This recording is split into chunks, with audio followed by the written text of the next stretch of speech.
The indications for a total knee replacement would be severe debilitating arthritis that begins to affect your activities of daily living. Arthritis itself typically means thinning of the cartilage, the development of osteophytes, and a lot of times that comes along with the deformity of the knee where you can either become bow-legged or knock-kneed. In those situations when the knee is too worn out, that's when people typically come in for a knee replacement surgery.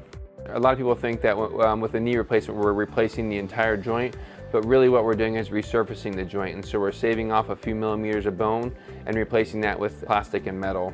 The femur gets resurfaced with metal, and that serves as the joint surface for the femur.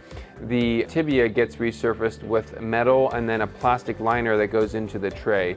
And so it's actually the femur component rubbing up against a piece of plastic in between. As far as your full recovery until you're as good as you're ever going to be, that can be up to 1 to 2 years afterwards. And so a lot of times for a frame of reference, I'll tell people to expect to be 60% better around 6 weeks, 90% better around a year, and 100% as good as they're going to get around 2 years.